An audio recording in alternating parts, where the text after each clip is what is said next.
a seguir mirando ese momento crucial, muy mal conocido, muy mal interpretado en muchos casos, del momento cuando el Señor llama a Abraham. Y hoy vamos a ver, pues, un episodio que luego se repite con otro rey, pero que nos coloca en el adecuado contexto. Vamos a leer en el capítulo 12 de Génesis, evidentemente, cuando Moisés está explicando este momento, que ya es interesante cómo lo explica, porque tampoco explica mucho. Así que Génesis capítulo 12, y después de haber llamado Dios a Abraham, todavía no era Abraham, pero bueno, Abraham, pues ocurre este episodio de cuando él tiene que ir a Egipto. Así que leemos desde el versículo 10.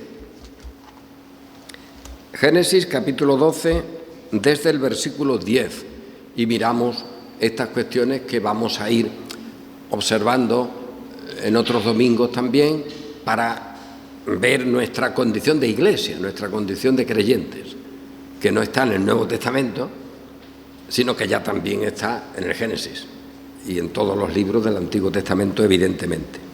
Hubo entonces hambre en la tierra,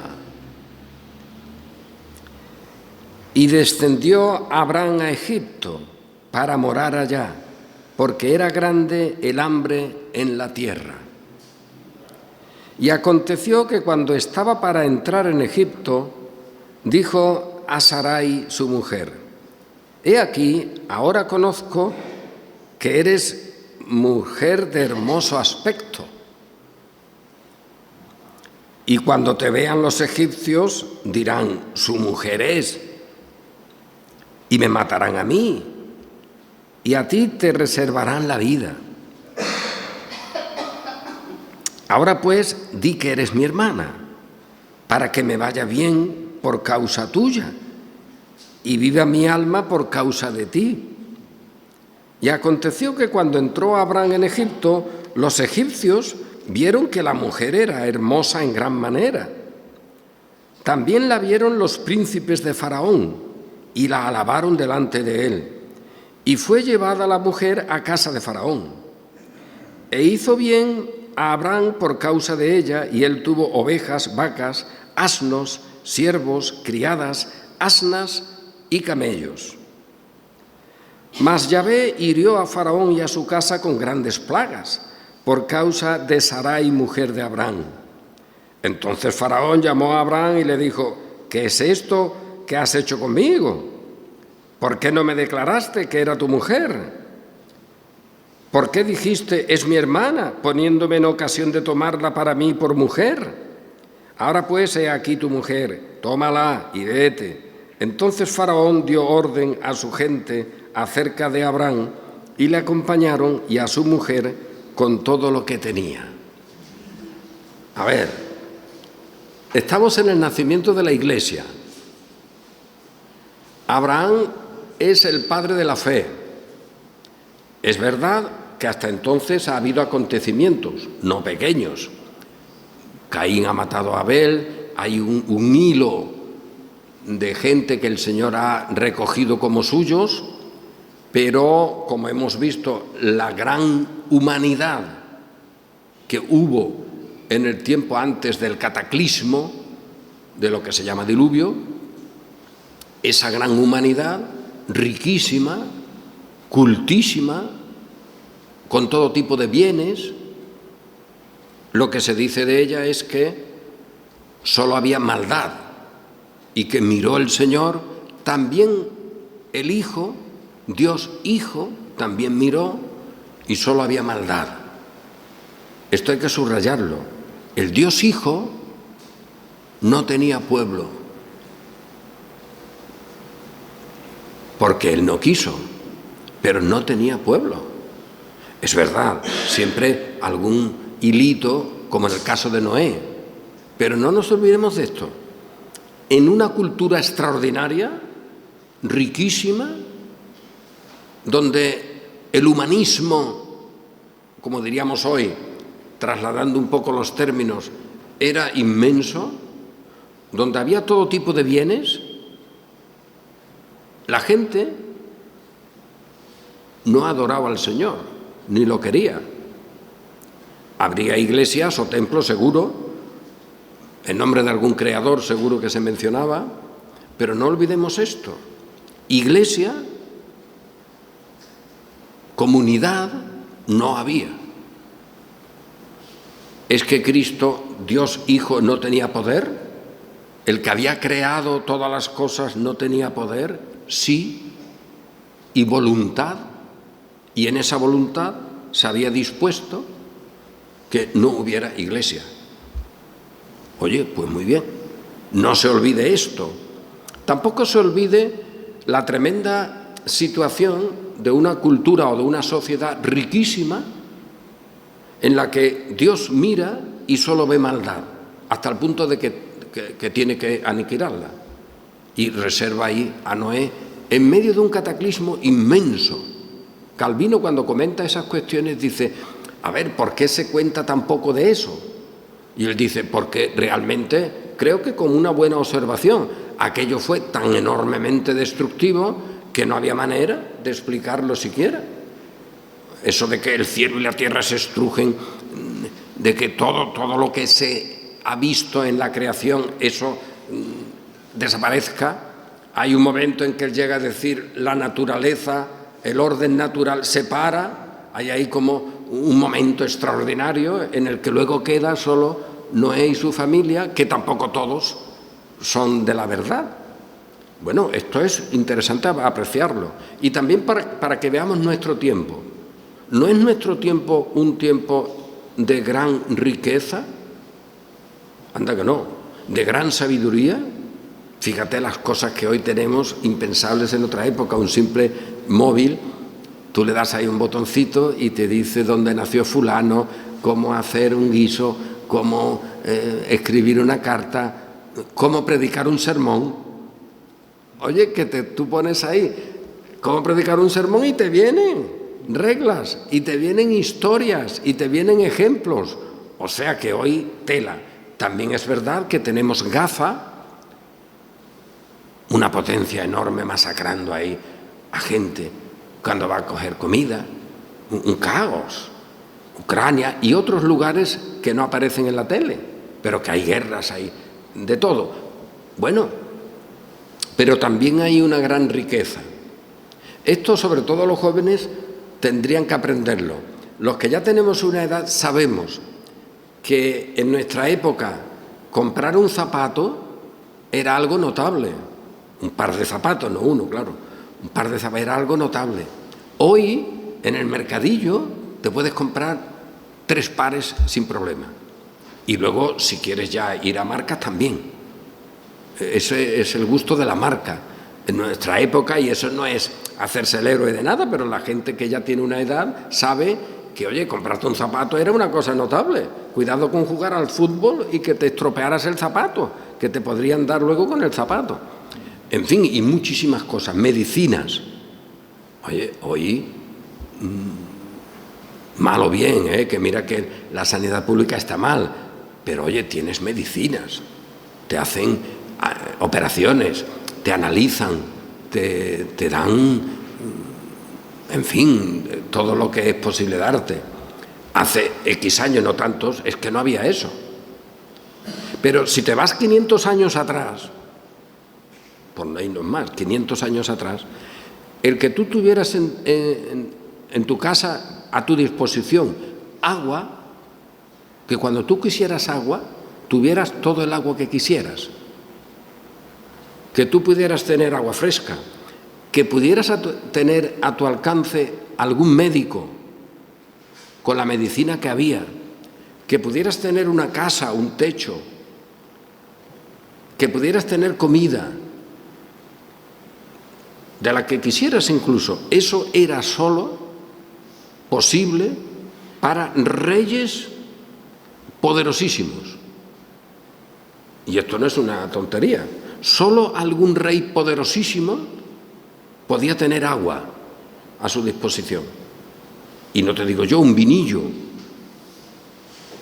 un médico, unos servicios mínimos de higiene, solo los reyes riquísimos. Luego, si ibas bajando en el escalón, pues ya tenías también bastantes cosas, pero menos. Hoy, cualquiera de nosotros, y digo un nosotros genérico, tiene 100 veces más que el más poderoso de los reyes o de los emperadores en la Edad Media, hace 500 años, para ponernos ahí. Oye, que tú tengas un frigorífico en tu casa, que puedas ir allí y sacas tu agua fresquita, tu vinillo, tu cerveza o tu refresco, que puedas almacenar allí la comida que tienes y que no tengas problema, que vayas a un supermercado y compres de todo lo que quieras, que tengas cafelito, que tengas leche, que tengas cereales. Oye, una riqueza extraordinaria, que durante siglos, un poquito de eso fue el logro de grandes reyes y emperadores. Pues esta es la sociedad que tenemos. Y no te digo la tecnología, porque un rey podría ser muy rey, pero su distancia solo la podía recorrer en un caballo o en un carricoche de estos muy lujoso, pero que al final la velocidad del caballo o de varios caballos. Hoy tienes un avión y te vas a un sitio, a otro, barcos, coches, que puedes moverte. Una cultura extraordinaria. Y podemos decir que Dios mira a esta cultura y encuentra algo diferente de la que fue previa al diluvio. Pues seguramente no. ¿Y la Iglesia? Es diferente, ha habido un tiempo de desarrollo, un tiempo de cambio, ha habido una acción de Dios específica, no estamos en una sola familia, pero tampoco hay mucho, un pueblo pequeño, una pequeña manada, en medio de todo esto.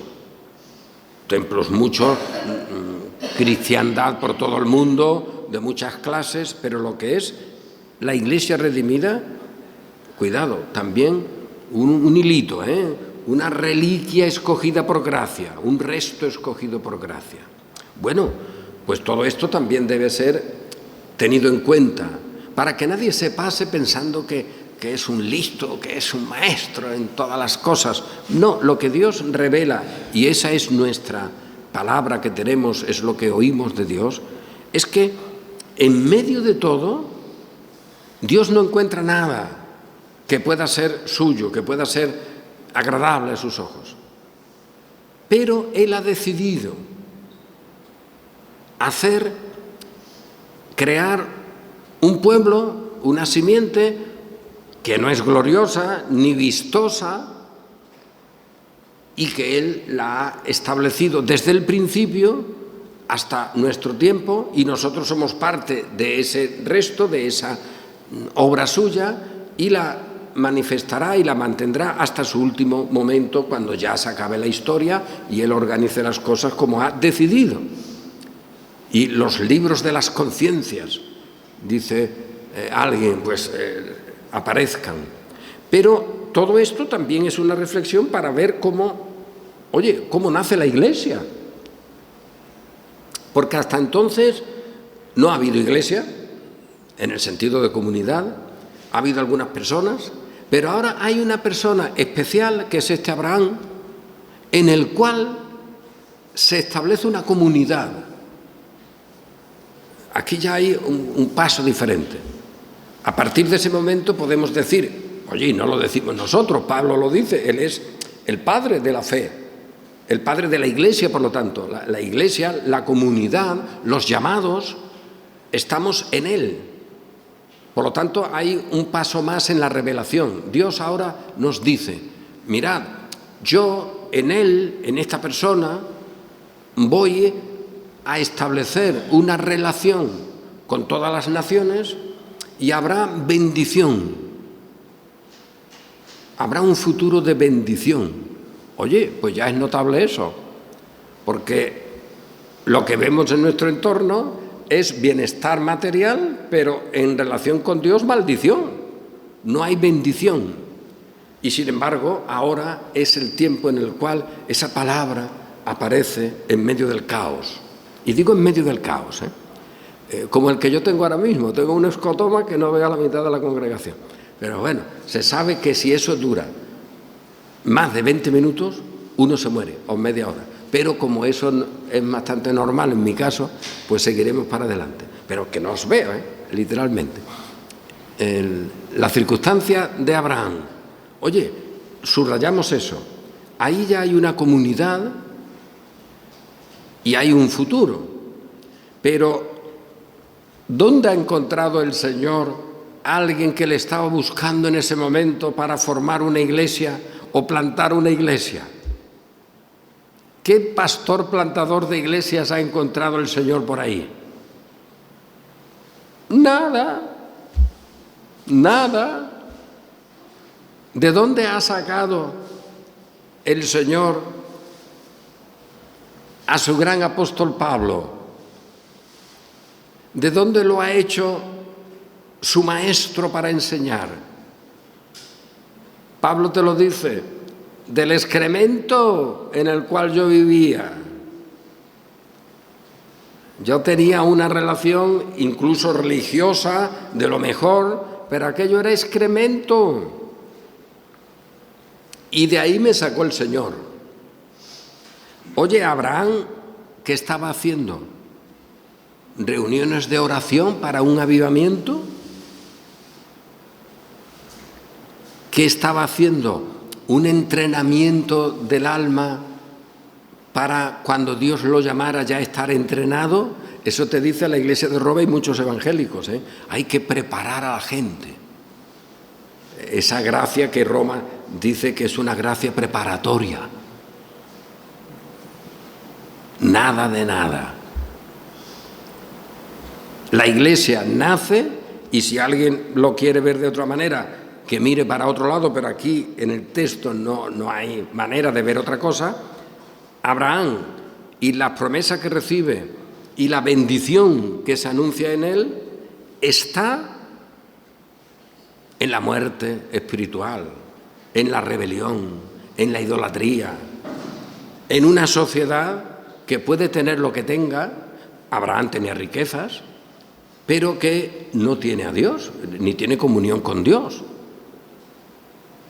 Y esto nunca se olvide, porque si no empezamos a ver que nosotros podemos fabricar cosas para que la iglesia sea de una manera o sea de otra. Cuidado, tenemos nuestro deber de hacer las cosas como Dios ha ordenado y lo mejor posible, pero de momento esta iglesia que es la nuestra, y ya dije el pasado domingo, oye, aquí está la iglesia en el sentido más puro, la iglesia invisible, la que solo Dios ve y el creyente con Dios, pero también la iglesia visible, porque esa comunidad en Abraham también incluye a sus siervos, aquellos que están bajo su tutela, que luego recibirán también el signo de la circuncisión, ya veremos eso, que es un signo de la comunidad, es un signo, por lo tanto, de la iglesia visible, pero que corresponde a la invisible, que no lo tiene la comunidad externa porque se le haya ocurrido, sino que Dios lo ha dado para señalar a su iglesia, a la invisible, para entendernos, pero que la visible lo tiene y no pasa nada, y eso va a ser la historia. Y a partir de ahí ya miraremos asuntos importantes, por ejemplo, cuando el pueblo de Israel se constituye como pueblo y tiene unas ceremonias y unos ritos, etc.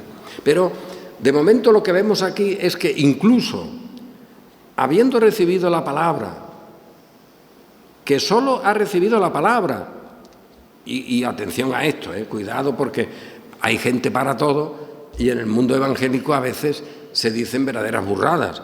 Oye, solo la Escritura, sola Escritura. Hombre, muy bien, sola Escritura. ¿Y cuando no hay Escritura? Aquí no hay Escritura. ¿Qué Escritura tiene esta iglesia para decir solo Escritura? El padre de la fe, de la sola fe, ¿qué tiene? Escrito, no tiene nada. Ha recibido la palabra, ha escuchado la palabra. Por lo tanto, solo la palabra, pero solo la palabra siempre y también hoy. Y por eso tenemos que decir, en muchos de los que hablan de solo escritura y luego hacen lo que quieran con ella, tenemos que decir solo la palabra poderosa. Tú puedes tener la escritura, puedes tener todos los versículos que quieras y no puedes tener la palabra, sino estar en contra de ella. No olvidemos que los judíos, hay que recordarlo siempre, oye, crucifican al Señor conforme a su palabra, como ellos la entendían. Lo crucificaron conforme a la voluntad de Dios, porque Dios lo había destinado así, pero los judíos pensaban que estaban haciendo un uso adecuado de su ley, de la palabra de Dios. Incluso hasta el colmo de no querer hacer un juicio en la fecha que ya estaba cercana, el sábado, etcétera. Bueno, eso ha seguido ocurriendo en la iglesia cristiana, en la cristiandad hasta el día de hoy, y es lo más común. Personas que presumen de la sola escritura y no quieren la sola escritura, la sola palabra. Pero aquí tenemos algo importante. A ver, los que hoy promueven un modelo, y es verdad que luego las cosas van cambiando, pero no está de más ver este momento inicial. Si Abraham tuviera que explicar o dar testimonio de Dios, ¿qué podría decir? Si él tuviera que ser un evangelista, si él tuviera que ser testigo y explicarle a la gente quién era Dios, quién era su voluntad, sus leyes, etcétera, ¿qué podría decir?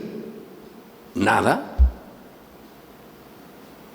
Él no tiene ninguna información excepto esa vinculación de la fe, del Espíritu de Dios, que nos une a Él en esa confianza plena de que Él es nuestro Dios.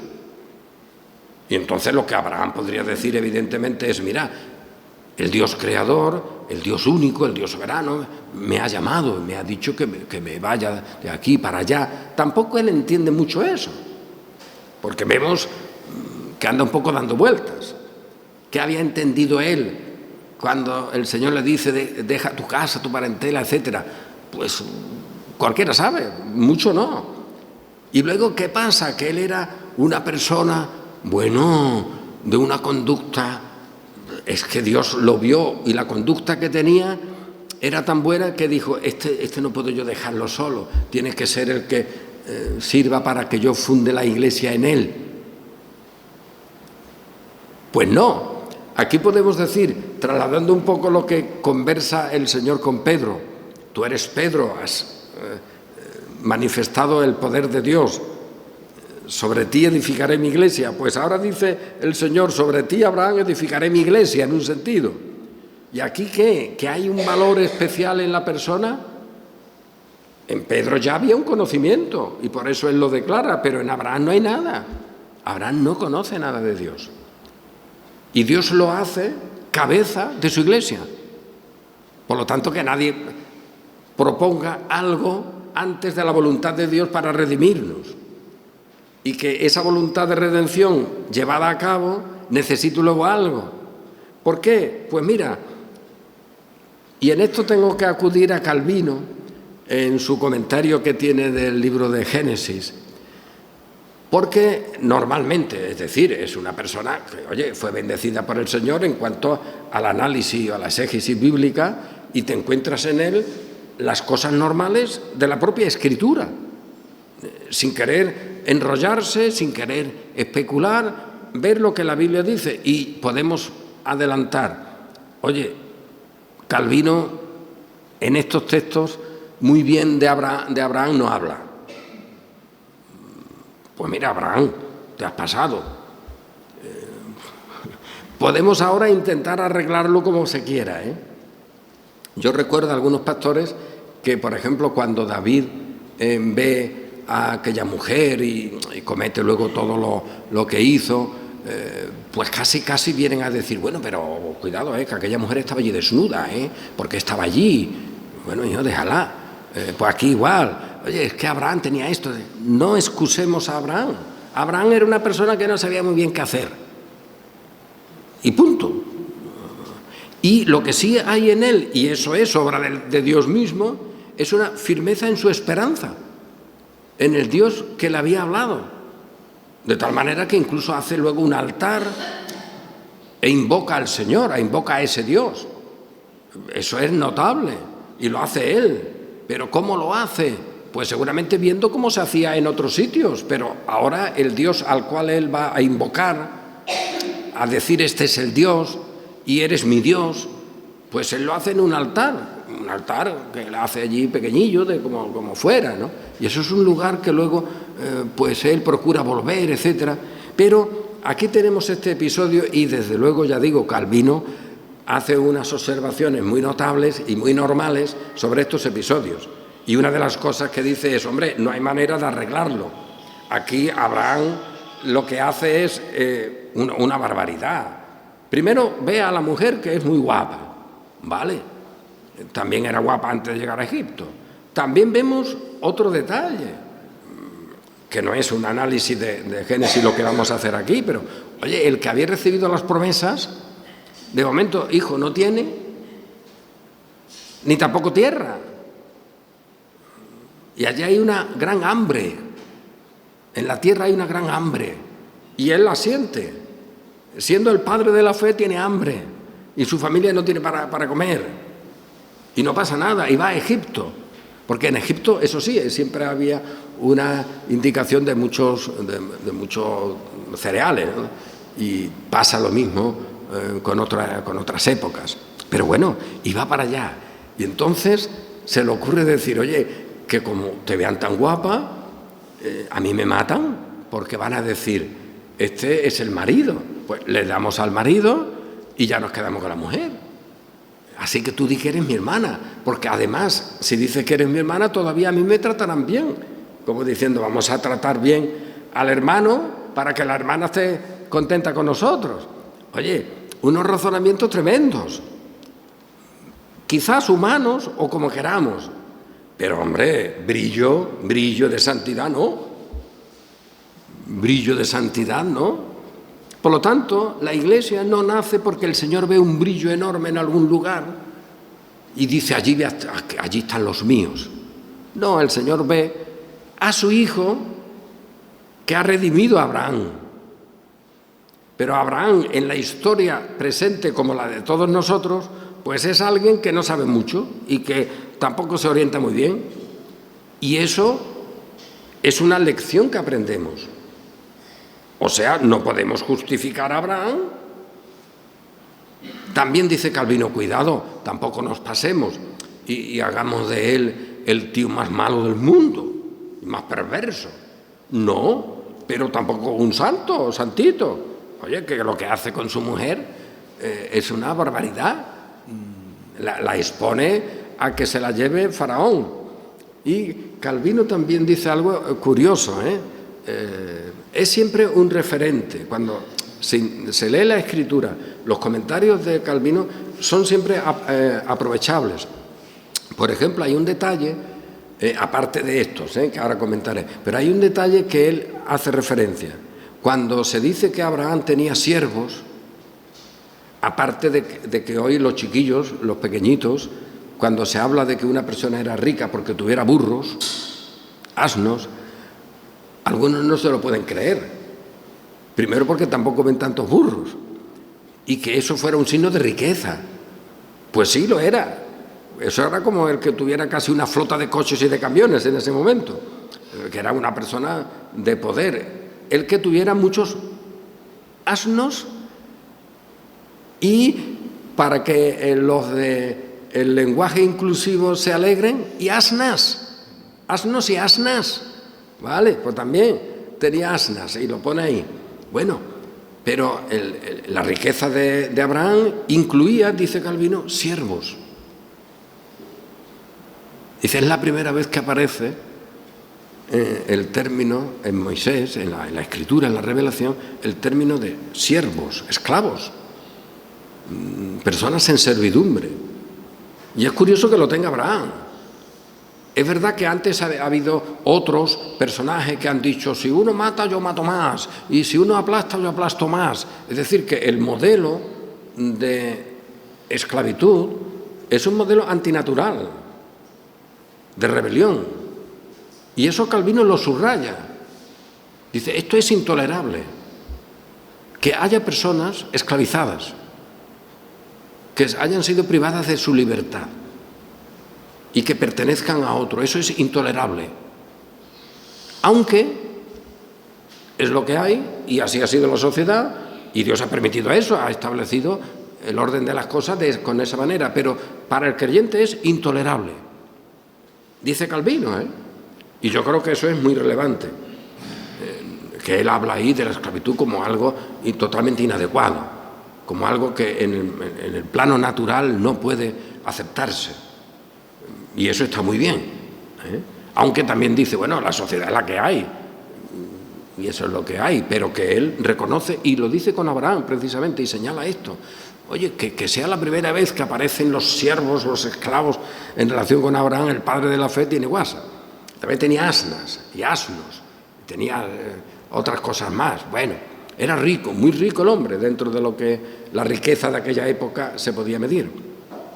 Pero además dice respecto a Faraón y sus siervos, porque claro, a ver, Sarai, la mujer de Abraham, ya tenía una edad, También Calvino dice en eso, bueno, es que la genética en aquel momento, los años, oye, si tú podías vivir 150, 180 años y tenías 70, pues estabas en la flor de la vida casi, ¿no? O sea, que el hecho de que tuvieran ya 70 años y que se diga que era hermosísima y tal, Calvino mismo dice, bueno, es que en la época, todavía tras el diluvio, no se había acortado la vida tanto, había un modelo físico que duraba más, en fin, aparte de otros detalles. Seguramente en Egipto el ver a una persona de otra tierra, incluso con otro ropaje, podría ser relevante. Lo que fuera es independiente, pero el caso es que Calvino también subraya esto.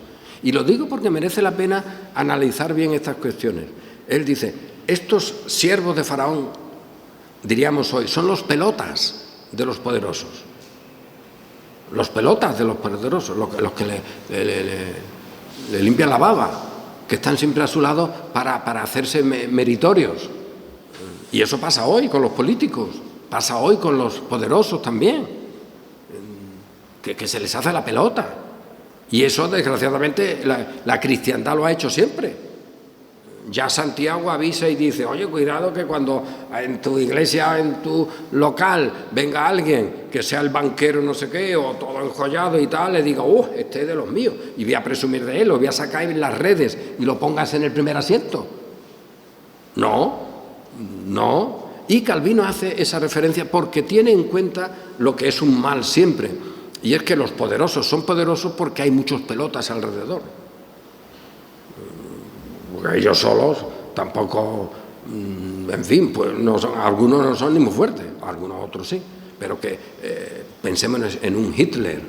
Un Hitler tenía una cantidad de gente alrededor que lo consideraban casi el señor al cual servir y que querían hacer méritos para servirle.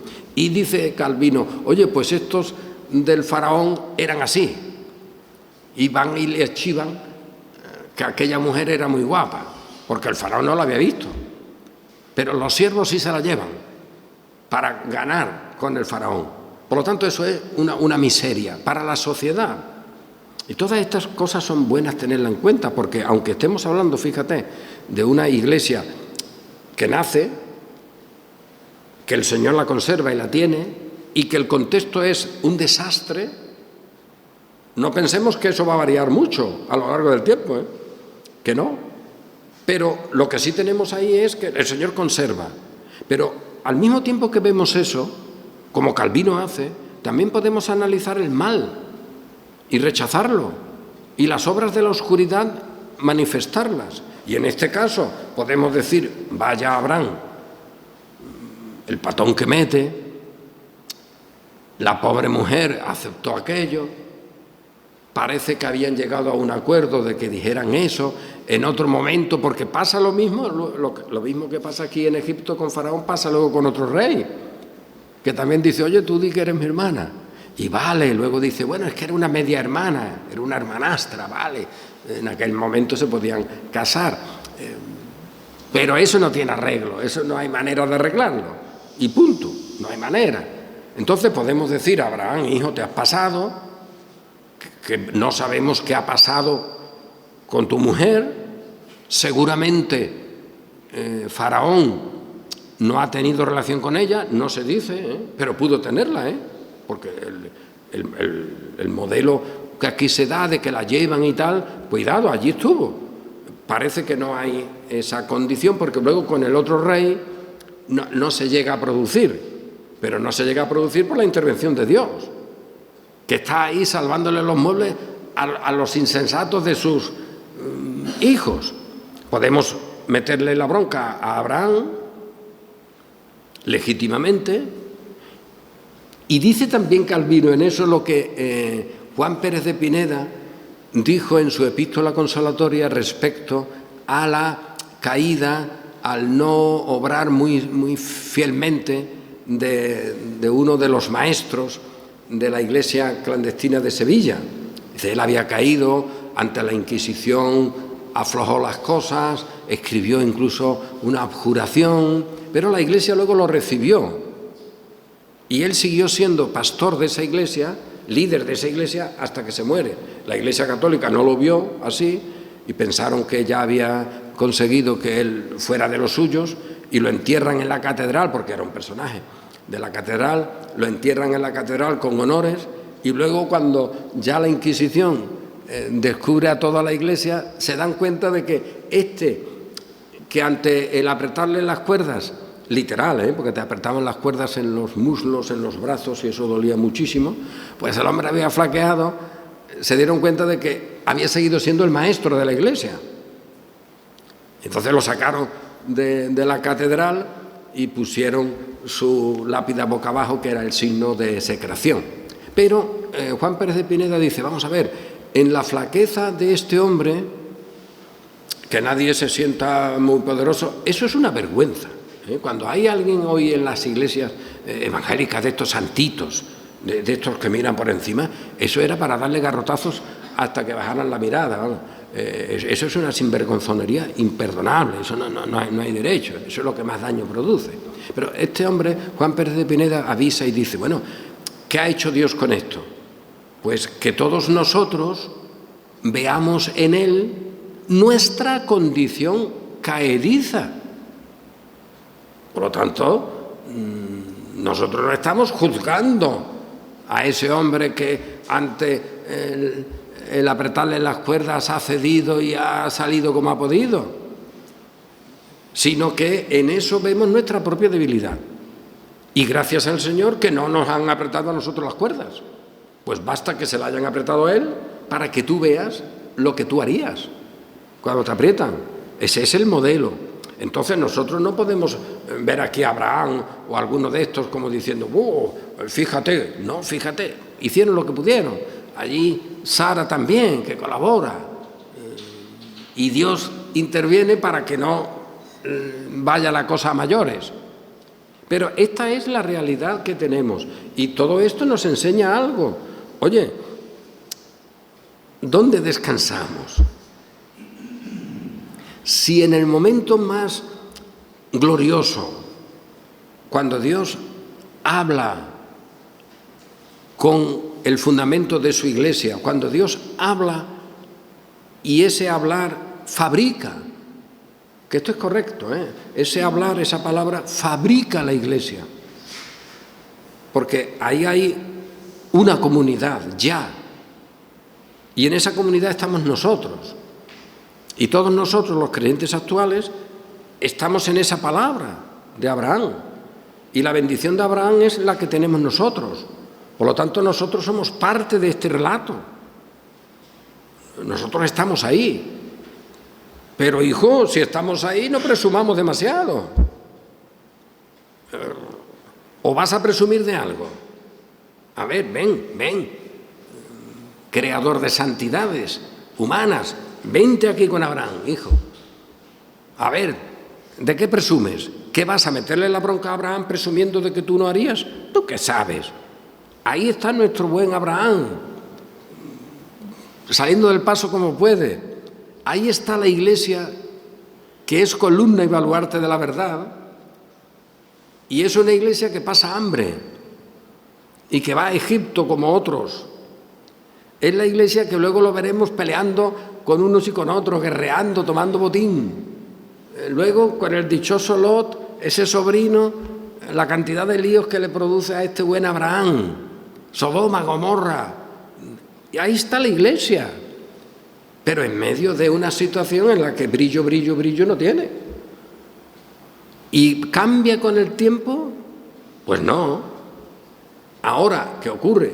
Hombre, cuidado, nosotros no estamos en la situación de Abraham. Abraham no tiene escritura, la revelación de Dios para él es, fíjate lo que digo, limitadísima, pero no es limitadísima en el sentido de que Dios sea otro Dios. Él conoce al Dios que nosotros conocemos, y Dios habla a Abraham y es el mismo Dios que habla a nosotros, que habla a la Iglesia, pero objetivamente todavía el pueblo no ha recibido la ley, no ha recibido los mandamientos. Luego, con la presencia del Mesías, todavía el Mesías no ha llegado, y luego con la presencia en la comunidad del Espíritu Santo. Por lo tanto, nosotros hoy tenemos unas responsabilidades, unos deberes y un modo de vida que no puede ser validado por lo que le pasara a Abraham. Tenemos otra circunstancia, pero no otro corazón. Así que tampoco presumamos mucho.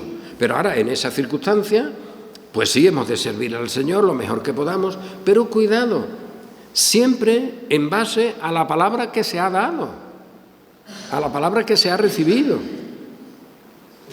Y esto es así.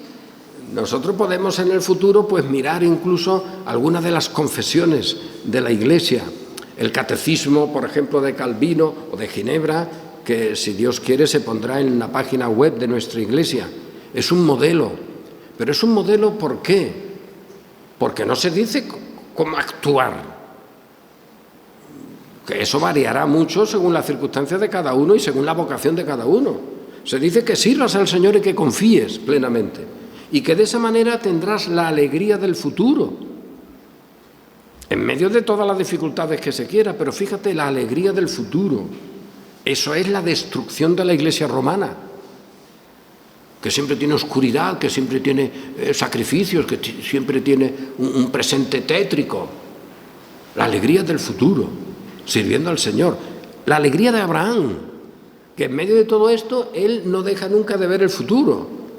Y ese futuro le vendrá luego con su hijo, con todos los problemas que eso conlleva, con su esclava Agar, que le nace otro. Pero luego es que Abraham, cuando se muere la mujer, Sara, se casa con otra y tiene 6 hijos, creo. Pero esos hijos ya no cuentan, no están contados.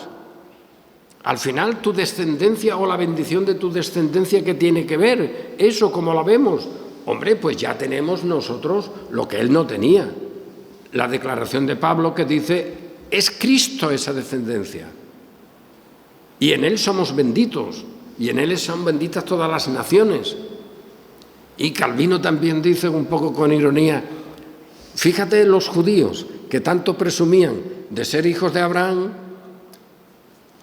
el corte que tendrían que recibir siempre con estas palabras, porque aquí se hablan de los gentiles. Todos los gentiles o todas las naciones serán benditas, y los judíos no querían eso, ni verlo.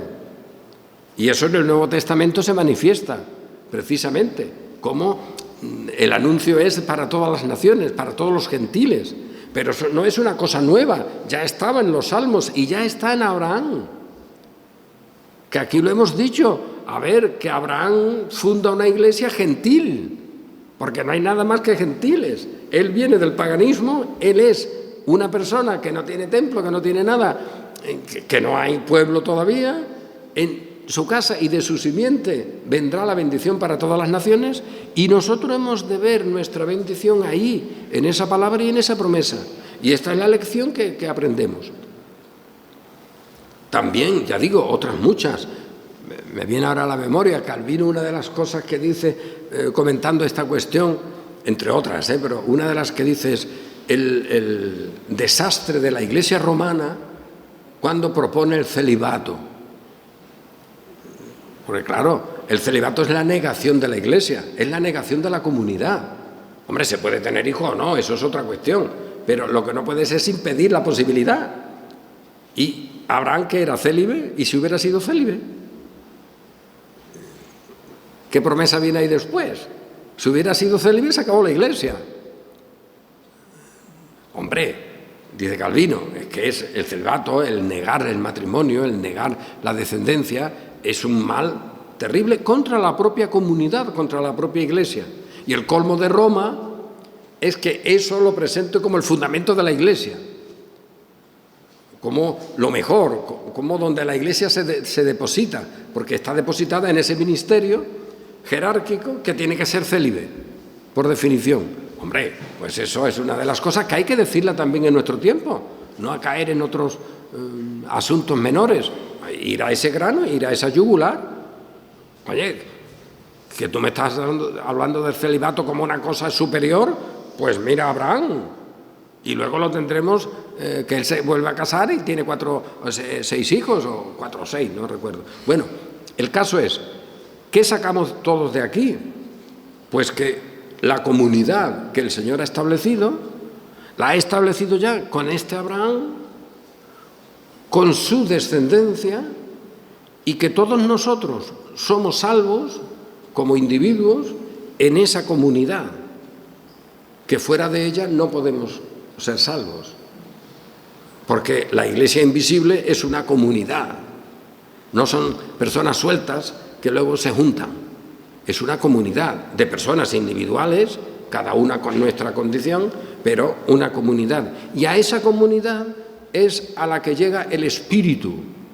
En el día de Pentecostés, por ejemplo, llega a uno, sí, y a otro, sí, y a otro, a cada uno, pero llega a la comunidad. Y eso para nosotros debe ser algo que hay que subrayarlo siempre, porque va a ser importante en nuestras reflexiones del futuro. La comunidad es la clave. La comunidad es la clave. Todos los creyentes. Y luego habrá pastores, habrá evangelistas, habrá profetas, pero no son ajenos a la comunidad. Por eso, vuelvo a citar a Calvino. Calvino es curioso que en su modelo de iglesia, con todas las cosas que se quieran criticar de Calvino, pero en su modelo de iglesia estaba siempre la presencia de la comunidad, donde la conciencia de cada uno es protegida en su libertad. Con eso solo ya decimos, pues la mayoría de las iglesias evangélicas no son comunidades así. La Iglesia de Roma, por supuesto que no, porque en vez de ser el lugar donde la libertad de tu conciencia se ampara y se protege, es donde a tu conciencia la quieren controlar para que piense o haga las cosas que tú decides, como habían hecho los fariseos. Y entre otras cosas, Calvino proponía, para el bien de esa comunidad, que era libre en cada sitio y por lo tanto pertenecía en sus redimidos a la Iglesia invisible, pero que era también una comunidad de Iglesia visible, es decir, allí también había gente no creyentes, pero vinculado siempre a los signos y a esa Iglesia invisible, sin la cual la otra no tenía sentido. Pero él, una de las cosas que recalcaba es que, aunque estuvieran en sitios distintos, podían tener costumbres incluso diferentes, pero que el espíritu que las unía era el mismo. Y que, por lo tanto, la alegría del Espíritu era igual en todos. Y que todo lo que se hiciera para privar a la Iglesia del Espíritu, de la libertad del Espíritu, había que eliminarlo. Y por eso él rechazaba a los anabaptistas, que hablaban mucho de la libertad del Espíritu, pero de una manera en que él dice, la comunidad ha perecido con ellos, porque le enseñan que tiene una naturaleza falsa. La comunidad de los anabaptistas era una comunidad ya santificada, ya glorificada, ya transfigurada. Y por lo tanto allí no había necesidad de conductas, eso él lo rechaza. Pero hay algo fundamental en ese vivir, y es que en la comunidad no debe haber nunca personas aisladas que se consideren sagradas. Y él enfatiza una y otra vez, los pastores no son personas sagradas. Y eso deshace a Roma, pero también a muchas iglesias evangélicas, donde de alguna manera te presentan un ministerio, un pastorado, que al final es una cosa ahí. Y él incluso resaltaba, ni siquiera se debería señalar la figura del pastor físicamente. Es decir, que no vista de una manera diferente, que cuando tú entres en la comunidad no hay en tu visión uno que tiene una cosa rara y que ese es el sagrado. Mientras que en la Iglesia de Roma tú lo primero que ves en la comunidad es lo sagrado, que no es la comunidad, es el que está allí haciendo la misa con esos ropajes, con esos humos. Pero en las iglesias evangélicas eso se ha insertado igual y eso es gravísimo. También en las iglesias que se llaman reformadas, por supuesto, ¿eh? Eso hay que atajarlo. ¿Por qué? Porque al final es una manera de quitarle la libertad y la palabra a la comunidad. Mientras que el pastor siempre será parte de esa comunidad y salvo igual que la comunidad, con un deber, eso sí, de llevar la palabra a esa comunidad, pero una palabra que sea la de Dios, la que fortalece a la comunidad, no la que la destruye.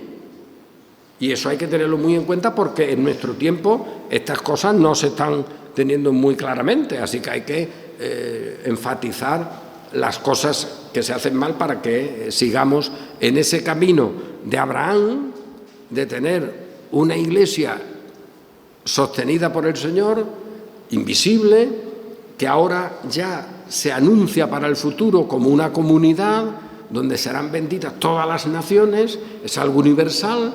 Ese es nuestro tiempo, y no solamente ya nuestro tiempo, sino todo lo que en nuestro tiempo hemos recibido por parte de Dios y de su palabra, en todo lo que se ha escrito y en todo lo que se ha vivido de esa comunidad.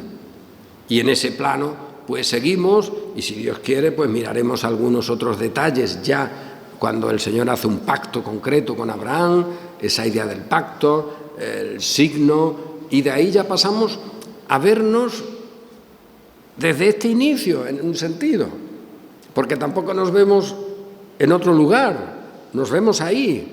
Y la Iglesia del Señor pues puede tener circunstancias diversas aquí en Sevilla, mira la que tenemos, en otro lugar de otra manera, pero tenemos el mismo vínculo.